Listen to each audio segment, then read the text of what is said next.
கானா வினோதனா entry கொடுத்துட்டாங்க. அந்த பாட்டு போட்டோனே எல்லாரும் செம்ம குஷி ஆயிட்டாங்க. எஸ்பெஷலி அமித் அவ்வளோ ஹாப்பி ஆயிட்டாரு வினோதனாவை பார்க்கறதுக்கு.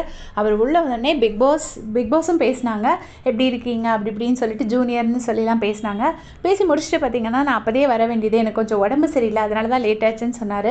கேட்கறதுக்கு கொஞ்சம் கஷ்டமாக இருந்துச்சு. இவங்கெல்லாம் வந்து சும்மா இது பண்ணிட்டு வந்திருக்காருன்னு சொல்லிட்டு வம்பு இழுத்துட்டு இருந்தாங்க. ஆனால் அவர் சொன்னதை பார்த்தா உண்மை மாதிரி தான் இருந்துச்சு. கொஞ்சம் உடம்பு சரியில்லை, மேபி கொஞ்சம் அப்செட்டாக இருந்திருக்கலாம், நம்ம கொஞ்சம் அவசரப்பட்டு வந்துட்டோமோன்னு. என்ன ஆச்சோ தெரில, உடம்பு சரியில்லாதனால தான் லேட்டாக வந்தேன் அப்படின்னு சொல்கிறாரு. சொல்லிட்டு பார்த்தீங்கன்னா சைடில் உட்காந்து சைடில் நின்று ஆரோரா அழுதுகிட்டே இருக்கிறாங்க, கொஞ்சம் கொஞ்சமாக அழுறாங்க. அப்புறம் திவ்யா போயிட்டு ஹக் பண்ணி சமாதானப்படுத்துகிறாங்க. அப்புறமா இல்லை வினுக்குட்டி என்கிட்ட பேசலை அப்படின்னு சொல்லிட்டு, ஒருவேளை எல்லாரும் சொன்னதுனால என்கிட்ட பேசலையோ, வினுக்குட்டி என்கிட்ட பேசலை அப்படின்னு சொல்கிறாங்க.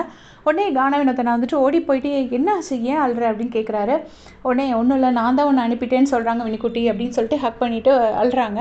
அழுத உடனே நான் அப்படி சொன்னேன்னா விடு, எல்லாரும் எதாவது சொன்னால் நீ அதை பற்றி யோசிக்காத, நான் அப்படி சொல்லலைல்ல, நான் தான் அன்றைக்கே சொல்லிட்டேன்ல அப்படி இல்லைன்னு அப்படின்னு சொல்லிட்டு, நான் மனசார தான் எடுத்தேன்னு சொல்லிட்டேன்ல அப்படின்னு சொல்லிட்டு வினோதனா சொல்கிறாரு. சொன்ன உடனே வந்துட்டு திரும்பியும் அரோரா சொல்கிறாங்க, இல்லை எனக்கு மற்றவங்க சொல்கிறதெல்லாம் பற்றி கவலை இல்லை, அவங்க கிடைக்கிறாங்க பிஸ்கோத்து, ஆனால் வினுக்குட்டி பேசாமல் இருக்கிறது தான் எனக்கு கவலையாக இருக்குது. ஆனால் எந்த கண்டஸ்டன்ட்டுமே மக்களை இப்படி பேசவே மாட்டாங்க, இவங்க அடிக்கடி இப்படி சொல்கிறாங்க. சொல்லிவிட்டு அவர் அந்த டீஸ் பண்ணுறாரு, என்ன 18 லட்சம் போயிடுச்சு எழுதியானோடனே ஆமாம் ஆமான்னு சொல்லிட்டு எல்லாரும் சிரிக்கிறாங்க. அந்த சைடில் இருந்துட்டு எஃப்ஜே ஒரு ரியாக்ஷன் கொடுத்துட்ருப்பாரு, செம்ம ஃபன்னாக இருந்தது. அதுக்கப்புறமா வந்து விக்ரம் கிட்ட சொல்கிறாங்க, எனக்கு பிரச்சனை கிடையாது, வெளியில் உள்ளவங்க சொல்கிறதோ இங்கே இருக்கிறவங்க சொல்கிறதோ எதுவுமே எனக்கு பிரச்சனை கிடையாது, ஆனால் வினுக்குட்டி அதனால தான் பேசலைன்னு நினச்சி கவலைப்பட்டேன். இப்போ நீ தான் கனியக்காவை அனுப்பிச்சிட்டேன்னு சொன்னால் உனக்கு எப்படி இருக்கும், கனி அனுப்பிச்சிட்டேன்னு சொன்னால் உனக்கு எப்படி இருக்கும்னு சொல்லி விக்ரமை கேட்குறாங்க. உடனே விக்ரம் ஐயோ என்னால் தாங்கவே முடியாதுன்னு சொல்கிறாங்க. இந்த இடத்துல ஒரு விஷயம் நான் சொல்லணும். விக்ரம் வந்து கனியக்கா மேலே வச்சிருக்கிற ரெஸ்பெக்ட்டும், அரோரா வந்து வினோதனா மேலே வச்சிருந்த ரெஸ்பெக்ட்டும் ஒன்றும் கிடையாது. வினோதனா கிட்ட ஃபஸ்ட்டு இனிஷியலாக வினுக்குட்டின்னு சொல்லி எல்லாம் ரொம்ப க்ளோஸாக இருந்தாங்க. அதுக்கப்புறம் அந்த ஆள் இந்த ஆளுன்னு தான் ஃபுல்லாகவே அட்ரஸ் பண்ணுவாங்க. அதுக்கப்புறம் இந்த ஆளை எப்படி பிடிக்குதுன்னு தெரியலையேன்னு சொல்லியிருப்பாங்க கடைசி வீக்ஸ்லாம். அந்த ஆளை எப்படி பிடிக்குதுன்னு தெரில, இந்த ஆளோட தப்பு எப்படியாச்சும் மக்களுக்கு புரிய வைக்கணும்னு சொல்லியிருப்பாங்க, இந்த ஆளை யார் கண்ட்ரோல் பண்ணுறதுன்னு சொல்லியிருப்பாங்க.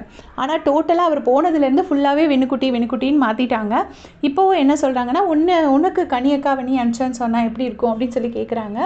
கனியக்காவை விக்ரம் எந்த இடத்துலையும் இப்படி தப்பாக பேசினது கிடையாது. அது விக்ரமுக்கு தெரியாதல, இவங்க பேசினதை கம்பேர் பண்ணி சொல்கிற அளவுக்கு அவருக்கு தெரியல, அதனால அது எனக்கு கஷ்டமாக தான் இருக்கும் அப்படின்னு சொல்கிறாங்க. உடனே அதனால தான் நானும் அழுறேன் அப்படின்னோடனே கானா வினோதனா அது ரொம்ப மெக்னானிமஸாக அதெல்லாம் ஒன்றும் இல்லை, நீ ஒரி பண்ணிக்காதன்னு சொல்லிவிட்டு அவரும் வந்து ஈஸியாக சொல்லிவிட்டு போயிட்டாரு.